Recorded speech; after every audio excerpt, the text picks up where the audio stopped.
Hi guys, my name is Danny Cobalt, and welcome to a game called Blind Love. This is a game that I saw on Steam, and it had really good reviews and a lot of good things to say about it. I don't exactly know completely what it is or how long it is, but it's about a guy who I believe loses sight in an accident and has to learn how to love after having lost his sight. So let's just start, because I'm not quite sure. Before the story can begin, please tell us the main character's name and the name of the one they love. Please know that the main character is male, okay, with a female lover before deciding. Okay. How do I progress? Okay. Main character's name. Let's do James. Whoops, not space. And I've never met anyone named Sierra. Sierra, yes, but, well, why don't we do Sierra? I don't think there's usually an H at the end of Sierra. Main character's name is James, and their love is Sierra. Yeah, that sounds good. Please note that this is a short story created and produced by Michaela Laws, with the aid of Christopher, all those wonderful people. For the visually impaired, please press Shift V for self-voicing. We'll just play it the normal way. Hopefully I don't have to... I'm not going to do big voices for it, because... Oh, jeez.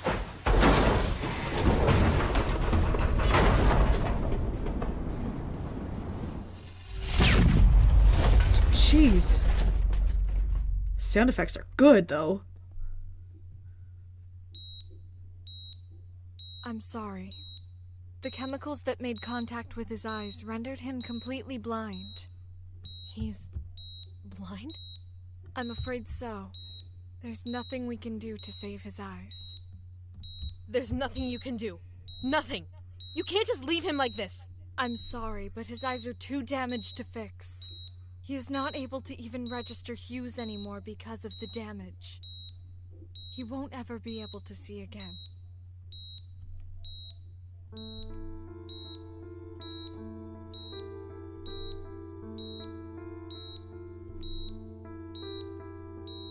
I should probably be reading this, shouldn't I?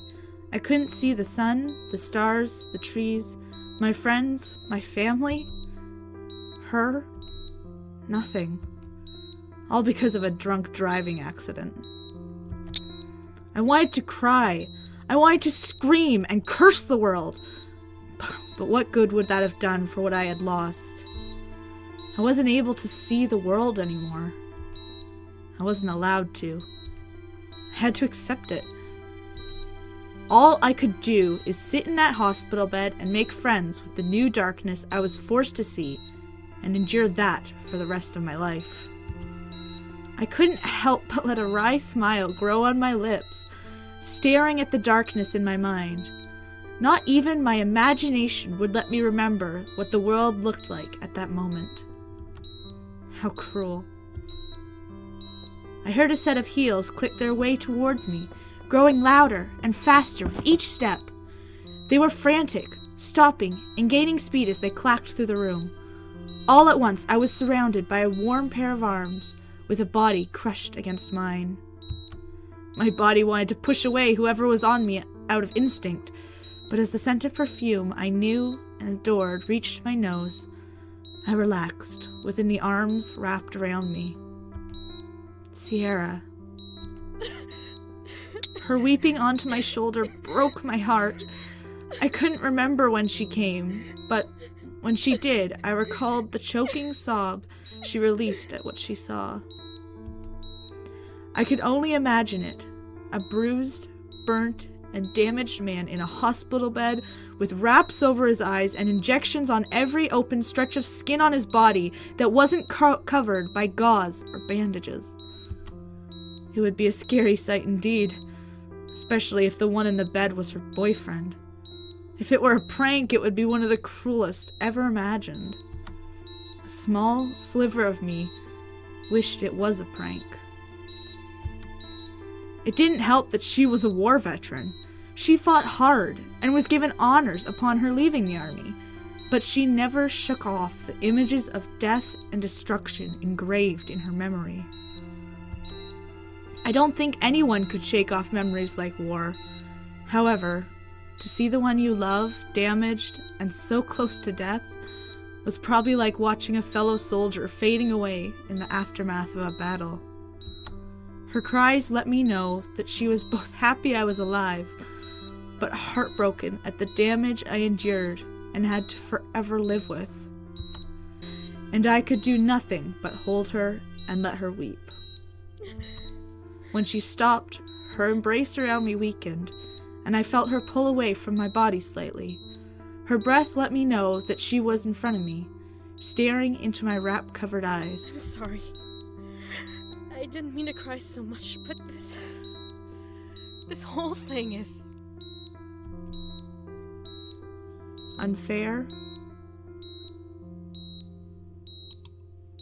She stayed silent. What else could I tell her? What was done was done. There was nothing we could do about it now.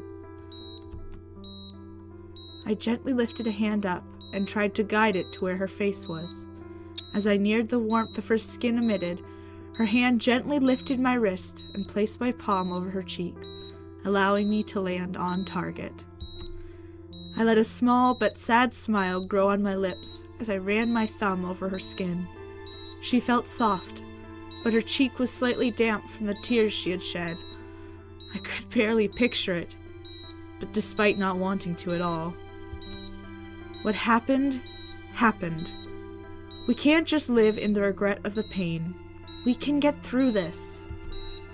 Her head gently nodded against my hand, and I felt her nuzzle against my palm and fingers lovingly, covering my hand with hers.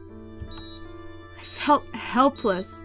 I wanted to tell her that I would be fine. I wanted to comfort her with more than just words of strength. However, the dark feeling of anger and sadness in my chest wasn't going away. It crawled around in my core and made me want to thrash around, screaming and cursing my situation. I didn't want it to affect her, so I simply caressed her cheek as calmly as I could. I had to be strong, if not for her, and for myself. That was 3 months ago. 3 months ago, my life without sight had begun. It wasn't a life I wanted to start, but it was a life I had to live, whether I liked it or not. Despite the fear behind the idea, living without sight was not as bad as people had made it seem to be. I was given a foldable walking cane and even a seeing eye dog. He was a good dog, very loyal. His name was Trico. Trico became my best friend really quickly. According to Sierra, he was a golden retriever, so he was extremely loving. He even enjoyed sitting near me as I worked. That's right. Just because I was blind didn't mean I couldn't work. I've had to raise the middle finger to so many people about the fact when they didn't believe me. I was a writer, blogging about my life and making progress on a story I hoped would sell well. Of course, to make ends meet, I was a journalist. Before the crash that took my eyes, I was the best in the field. After the crash, I was still the best. The news company I worked for was so relieved when I told them I could still write for them, despite my lack of sight. How? A voice command program my family bought me for my computer. They knew how important writing was to me, so they got together and bought a program that allowed me to work with just my voice. It was pretty nifty, to say the least. It could read everything on my screen for me, so I didn't feel lost, and it would be my grammar assistant during my deep writing modes, making sure I wouldn't screw up a sentence by reading back my work. Still, waking up in the morning and doing my daily routine was hard. Even when I had my vision, I didn't want to leave my bed every morning. My bed became an entrancing and comfortable lover that refused to let me go until demanded. However, my alarm clock was not a friend to me or my bed. I woke that day to the screeching of my alarm clock in my ear. As much as I needed to get up, I wanted the loud noise to stop first. Punch it, turn off normally, cover your head with your pillow. Let's punch it. I lifted my fist and slammed it down on the alarm clock, turning it off. It wasn't hard to find it in one shot. It was in the same place it had been for 3 months. Despite my irritation, I only gave it a slight knock on the button with my fist, making sure not to break it. Punching it was an idea, but I didn't want to break it. I needed it despite its sadistic screaming. I finally rose from bed and rubbed my face, trying to wipe the tiredness from it. My back ached and my legs didn't feel like walking, but my mind was set on writing another chapter of my story and finishing an article for work. Come on, lazy ass, let's move. One foot moved across the bed to the edge, followed by the other in reluctance. My body slowly made its way up, and I found myself standing up on the cool wooden floor of my bedroom. I tilted my head back and stretched, letting out a relaxed groan before shaking out my limbs and rubbing my neck. Every inch of me screamed to get back under the covers and rest the day away. Unfortunately, work was calling my name, and I couldn't let it get off the hook today. I began to recall my step pattern, listening to how many steps it took to get to the bathroom, then to the kitchen, then to my work desk from my spot.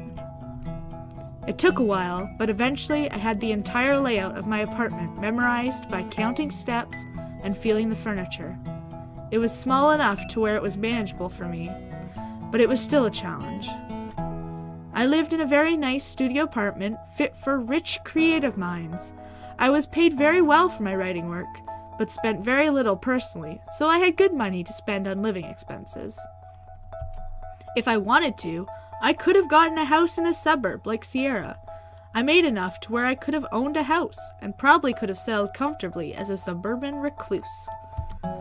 However, something about living in the city felt right and kept me on my toes. Plus, I didn't have to worry about heights. It's not like I could have seen out my window anyways. Following my morning routine, I went to the bathroom, brushed my teeth, stepped back out, went to the kitchen, and began to fix myself coffee. Living without seeing each object or surface I touched was hard, but I was careful enough to leave everything in the same spot each time I did something. It made it easier to find things later. The buttons on my coffee machine had markings on it, showing me which button did what. I went for my usual black coffee and poured my sugar and cream, conveniently placed by the machine, into my coffee mug. Something about the scent of coffee calmed me, despite the drink itself having been made to give energy.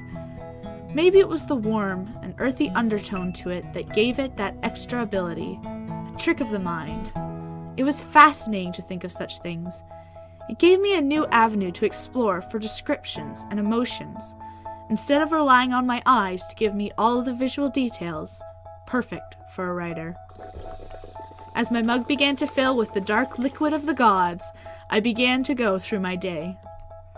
Work, walk Trico, lunch, work, call Sierra, dinner, and bed. Yep, sounds about right. My life and daily schedule had to be kept simple and memorized for the sake of my disability. If something was out of place, I'd have to rearrange mapping out my walking or stop all my plans to figure it all out. That would be hard, jeez. It wasn't a large deal, as most changes occurred from events out of my control, like Trico scratching up the couch or Sierra making a surprise visit. As long as I had time to get my bearings, I could get back on track. However, sometimes I couldn't help a little detour of my own accord. I want a donut. 2 steps to the right and I was in front of the fridge. Opening the door, however, released a foul scent I couldn't help but gag at. Ugh, what is that smell? It was a foul combination of garlic, soy sauce, and rotten vegetables. Extremely bad when rotten together. My craving for donuts had disappeared, though. With a sigh, I held my breath and reached into the fridge. The smell had practically covered the entire fridge, so I couldn't make out where it was inside. I had to trust my instincts. Middle shelf. Instantly, my hand grazed over a container that was partially open. I knew I found the culprit. Gotcha. I wrapped my hands around the container and pulled it out, sniffing it gingerly. I gagged, but I was correct. I had found the smelly beast. I quickly made 4 steps to the left, knowing that I would land in front of my garbage bin, and guided my foot to the pedal that would lift open its lid. However, my toes brushed against fur, causing me to stop. A paw had already pressed down on the pedal for me. Aw, Trico, you're such a good boy. Trico, thanks, buddy. A friendly bark made me smile as I tossed the container of Chinese out. As the lid closed, I lowered my clean hand and reached for Trico. He was intuitive enough to know what I wanted, so he lifted his head and bumped it under my palm. He was indeed a smart and caring friend. I gave Trico a pet before going to the sink. 1 more step to the left. As I turned on the water and washed my hands, my computer started playing a familiar tone. Ah, crap! Answer! I shouted, hoping my computer's microphone could pick me up over the sound of running water. As the tone stopped, I let out a sigh. My microphone had an amazing reach. At least I didn't have to have my phone on me at all times to keep in contact with the outside world. When I was at home, my phone was never on. I connected it to my computer's messenger system so I didn't have to fiddle with the buttons to answer calls. All I had to do was use my voice. I dried my hands on the towel near the sink as a voice came up on my computer. Hey, you there? A smile grew on my face as I left the kitchen, grabbing my coffee mug on the way out, and walked towards my desk. Yeah, I'm here. What's up? Oh, great. You're up. Did you have your coffee? Just made it. By the way, the Chinese food you left here yesterday went bad. I had to toss it out. Oh my god. I'm so sorry. I hope it wasn't a problem. Shit, I'm such a dumbass. No, it was fine. I got it and cleaned it out. Still, I should have tossed it out. Sorry. I knew she felt bad for ruining my routine. But something as small as that was not a big deal, especially knowing that she didn't intend to leave it there. She was still sensitive about my limitations. She meant well. Still. Well, So how was your day? Was pretty okay. Got stuck in traffic the first part of the morning, but I managed to make it to the station. I hope you weren't late for work. No, I made it on time. I clocked in, but I got stuck hauling files up from the basement to the top floor. Did they screw you over again? Yeah, but luckily the boss found out and gave me a couple hours break, so I can come visit you if you want. I'd love that. I could practically hear the smile grow on her face. She loved visiting me, and I always welcomed her with open arms. Alright, I'm going to let you go. Just wanted to check it and stuff. Oh, okay. Thanks for calling. Absolutely. Shall we? Let's do it. I love you. For a moment, I heard silence on the other end. Did I surprise her? We didn't say I love you often to each other. Many people think that couples need constant reminding and phrase repetition to ensure their love. We were different. We didn't use the phrase often in order to keep its genuine meaning. To say it consistently dulls the emotion behind it and makes it bland and typical, which was something neither of us wanted. I at least wanted the full feeling of love to be in the phrase every time I said it to Sierra. Finally, she spoke up. I love you too. Sorry.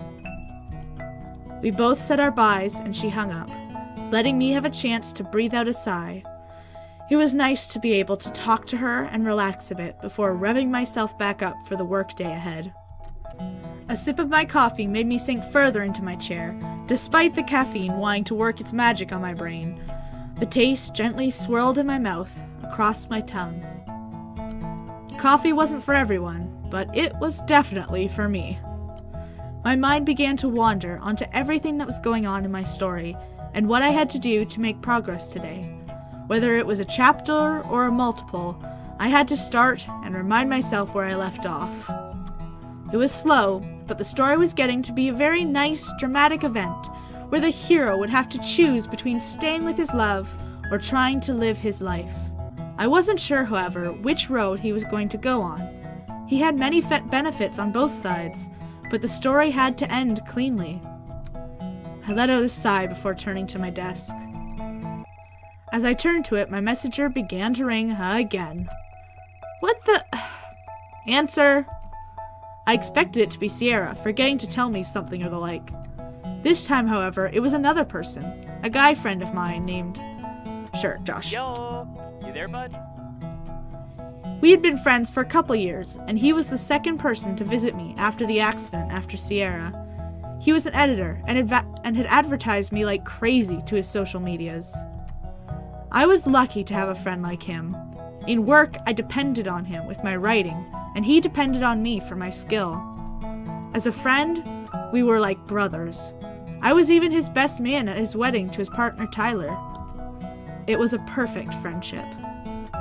Yeah, Josh, I'm here. What's up? Nothing much. I just wanted to check in on you. I don't need checking in, dude. You'll get your chapter by tonight. I know. Can't a friend just be concerned with how his friend is doing?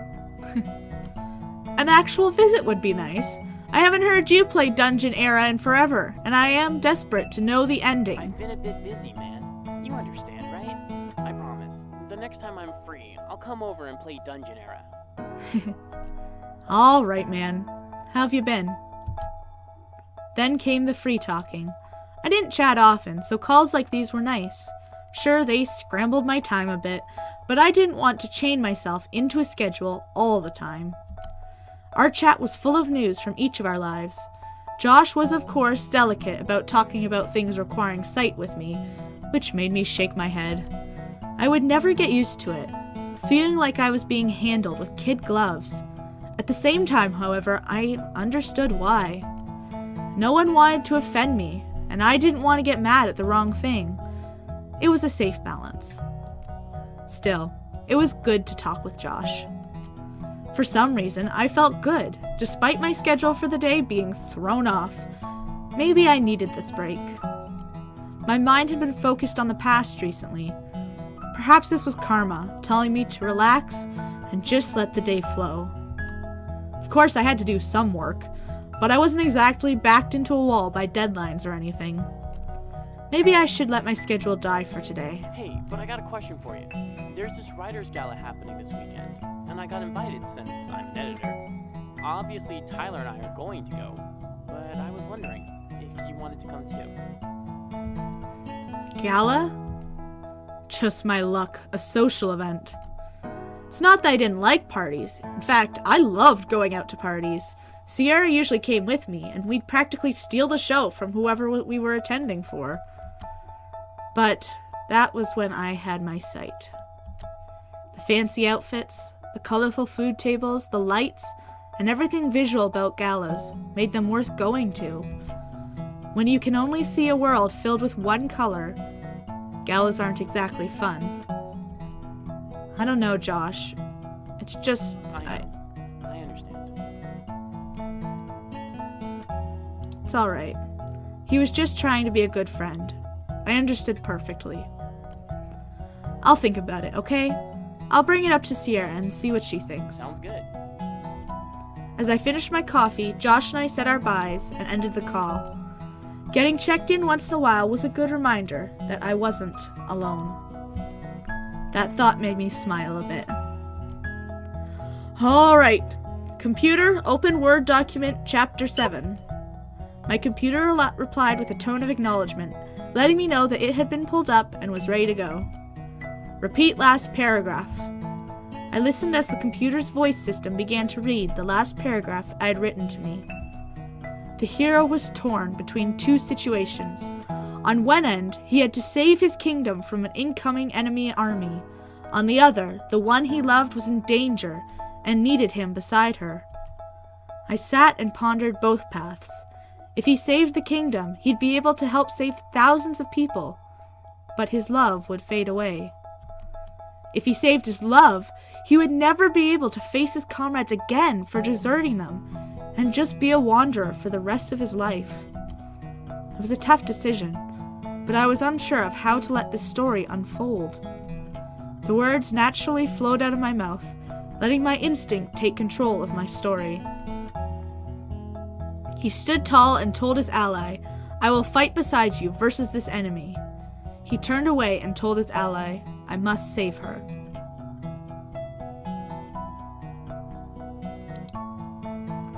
He wanted to stand by his kingdom to save it. Alas, he had to save the one he loved. He walked out of the war room, determined to find his love and rescue her. I nodded to myself at what I had to say, what I had said. A little action, but a little remorseful drama. If romance came about, it had the chance to come later. The hero would face a hard trial at the end of his war. I thought I chose the other one. I thought about the two sentences I had said, noting the path of my story was going to go on. Did I really want to make my book like this? Would this story be intriguing enough for an audience to grasp? I let out a sigh and tried to relax. I knew I couldn't beat myself up over it. Nothing good would come from it. I continued to paint my story, following the path I had set for it. I didn't want to go back now. Sentence upon sentence flowed from my lips, carving out the world and spinning the tale I desired to weave. Eventually, Sierra did visit me. Trico was very excited to see her and made it known with his happy barks. I was happy to see her, but Sierra couldn't stay long. She told me she had to return to work to get a head start on organizing the files she had retrieved that morning. Still, it was good to hear her voice and feel her embrace. I felt happy within her arms. The rest of my day came and went with me dancing between work and walking and playing with Trico and eating. My life was simple, and I enjoyed it. Many people dream of doing crazy things, but I was quite content with my simple pleasures. As dinner time came around and my previously ordered pizza had arrived for me, I uncontrollably began to think about Josh's invitation. Laying the pizza box on my dining table and sitting down, I pondered the idea of going. I hadn't been to a social event since the accident, and many people would want to see me, knowing how much Josh spoke about me publicly. How would it be like? I'd walk in, unable to actually see anyone, and randomly feel people take my hand to shake it or guide me somewhere? I wouldn't be able to bring Trico because it was obviously a formal event. As much as Trico was a good boy, he was still a dog. Well, maybe him being a service dog would be enough reason to let him in. I shook my head. Formal event meant pompous attendees, who also meant allergies as excuses. I took a slice of pizza and bit a piece of it off, tasting the delicious cheese and sauce melt together in my mouth. The local pizza place I ordered from was better than any chain pizza place by far. They proved it every time I ordered pizza from them. The pleasure my dinner gave, my taste buds distracted from me hearing my messenger go off. Quickly, I swallowed my food and commanded my computer to answer, being that I sat in the chair closest to my desk. I knew it was Sierra, so I quickly grabbed a couple slices of pizza, placed them on some napkins that I had set next to the box, and walked over to sit down at my computer. Hey, did you eat dinner? I was literally stuffing my face a couple seconds ago. That's good, I guess. How's writing? It's been rocky, it's been pretty good. I might as well be the king of writing. I was beyond confident in my skills. The story I had woven was the best I could write, and no one could say otherwise. If there were any mistakes, which I doubted, then Josh would fix them for me as my editor. That's what editors are for, right? But hey, I need to talk to you about something. Josh invited me to a writer's gala. He did? What did you tell him? I said I'd think about it. I had to admit, I was curious about going. However, I wanted to hear what Sierra had to say first. What do you think? Me? Why do you want my opinion? Because I want to know what you think. I valued her opinion and wanted her to know that she thought of the situation, especially since she truly knew my predicament. Well, I think What? I think you should, but I don't know. Will it just be him and you? Well, if I went, I would want you to go with me. Besides, I can't bring Trico with me. I need a guide. He's bringing Tyler, so he can't help me. and wanted to go out with me for a while. That's kind of replacing her with the dog. I don't think that's very nice. I've wanted to go out with you for a while. I heard a muffled gasp from Sierra's end, making me slightly smile. Was she blushing? I hoped she was, but it was true. It had been forever since we went out. Might as well go out together at the gala. Well, I mean, I guess I could go with you and help you around as your date. So, does that mean we're going? I guess so. Oh, damn, what am I going to wear? What about me? I'm afraid I'll put on the wrong blazer with the wrong pair of pants. I tried to joke around, but Sierra didn't really find my blind jokes amusing. There were rare times she'll stifle a laugh, but I eventually wanted her to relax about the ordeal. I was blind, but I was still the man she had been dating for years. Nothing had changed that. I heard her let out a sigh, one obviously in mild annoyance, before speaking again. Are you sure you're up for it? It'll be the first time you've really been out in a long time. I'm sure. I can't stay cooped up in here forever. I was right. I couldn't recluse myself forever. I had to really get out of the house, and the gala was the perfect way to do so. I was set. With Sierra by my side, I would surely have a good time. Alright, I'm actually going to leave the video here, because it's been half an hour or so, and I don't know how long this game is, like how long the story is, so I'm going to leave it. Will probably only be one more episode, but I like this. I've never actually read or played through this kind of a game novel type of idea, so it's really cool. But let me know what you guys think, because I'm a little speechless right now. It's so hard to think about living without any of your senses. Like, I don't mean all of them, but not being able to see or not being able to hear. I mean, I guess those are the main ones other than walking, but man, I just can't imagine. But sorry. Anyways, thank you guys so much for watching this first part of it. I love you all, and I will see you next time. Bye, guys.